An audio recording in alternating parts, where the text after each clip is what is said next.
It's a new year, and some changes are in place for those in the influencer marketing business, whether it's on the brand side or on the talent side.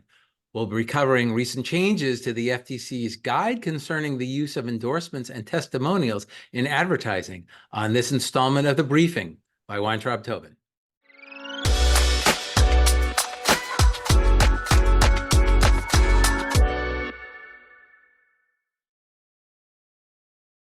Happy New Year, and thank you for tuning in to today's installment of The Briefing. I'm Scott Hervey of Weintraub Tobin, and today I'm joined by a first-time guest to The Briefing, my law partner, Jessica Marlow. Jessica, welcome to The Briefing. Thank you, Scott. Happy to be here. So, Jessica, can you give us a little background on the FTC's involvement in endorsements and testimonials and the endorsement guide? Absolutely. So the FTC has the authority to investigate and bring cases related to endorsements made on behalf of an advertiser under Section 5 of the FTC Act, which generally prohibits deceptive advertising. The endorsement guide is intended to give insight into how the FTC perceives various marketing activities involving endorsements and how the FTC's Act's prohibition against deceptive advertising might apply to those particular activities. The guides do not have the force of law, but they are considered to reflect safe practices, meaning that if your marketing activities are inconsistent with the guides, that could result in law enforcement actions alleging deceptive advertising, which could include fines or restitution. That's a great summary. So I understand that the guides have been around since, believe it or not, 1979, with the biggest update occurring in 2009, which addressed bloggers, remember those, celebrity endorsers, and UGC, user-generated content. Since then, the guides have continued to be updated to address the evolution of social media advertising. So what's new, or what's new in this most recent update to the guide? Well, the FTC has provided some new guidance on what is an endorsement and who is an endorser.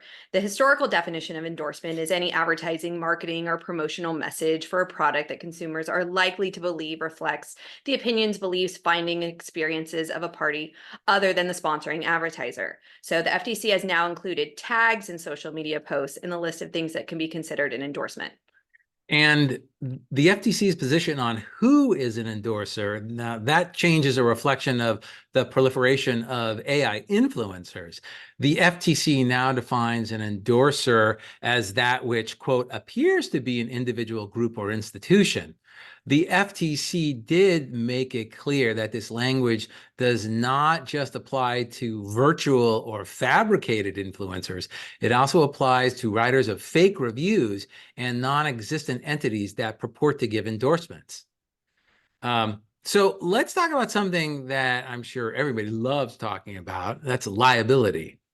Oh, yes, liability. So let's dive into that a little bit further.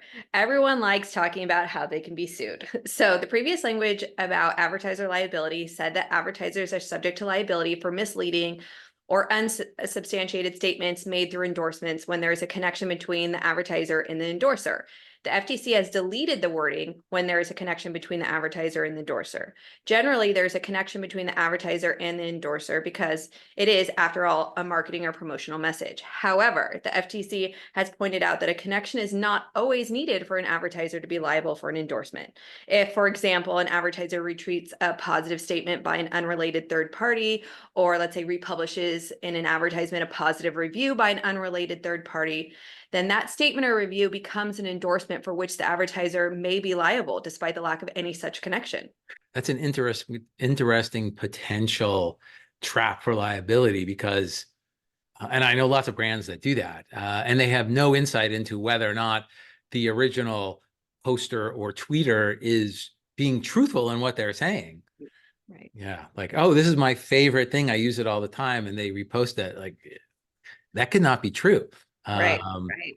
And So I don't know. We'll talk about best practices at the end, but I definitely can think of one thing that brands and advertisers probably need to be very thoughtful of when they're reposting and retweeting posts from third parties that they have no relationship with. Right. There's a new section in this part of the guide that also talks about who may be liable and for what. And this new section addresses the liability of intermediaries, namely advertising agencies, PR firms, review brokers, and other similar entities. The focus of this new section is to hold liable those parties that had a role in creating deceptive ads in the first place. So based on an FTC comment about not holding liable a production company that merely provides production services and didn't have any knowledge about the accuracy of the statements in an endorsement, it appears that purely passive parties that have no actual knowledge about the deceptive or false nature of an ad would likely escape liability. So agents and managers, you're okay.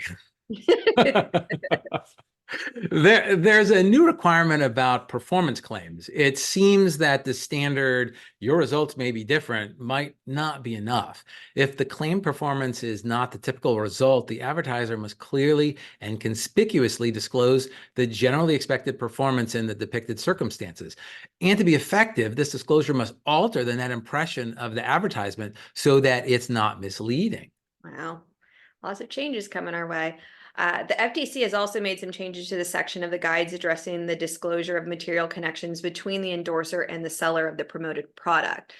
This is what usually triggers the inclusion of hashtag ad and similar sorts of tags, hashtag sponsored, things like that. It's always been clear that a financial relationship is a material connection that must be disclosed. A material connection now includes a business, family, or personal relationship. It can also include a situation where the endorser is provided with free or discounted products, including products that are unrelated to the actual endorsed product, regardless of whether the advertiser requires an endorsement in return. So material connection may also include other benefits such as early access to a product or an event, receipt of prize, appearing on TV. So something that's not necessarily as obvious as, a paid endorsement for a particular product. So, Jessica, you do a lot of work in this space. Do you think any of these changes or revisions to the guide are a big surprise? I do think that it's a bit of a change. And I think that the FTC is going broader in terms of who they're considering an endorser. What you talked about regarding, your results may differ, not necessarily being enough. So I think with the amount of money that's being spent and the amount of advertising that exists on social media, the FTC is really just trying to sort of hone in and make the average buyer aware that, there's a lot of sponsored content out there, and to try to provide a little bit more of a roadmap. But this is certainly something that everyone should be paying attention to.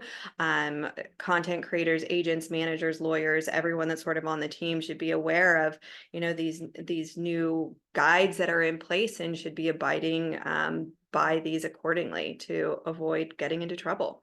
Yeah, that's some really great advice, Jessica. Thank you for joining us today. My pleasure. Thanks for having me.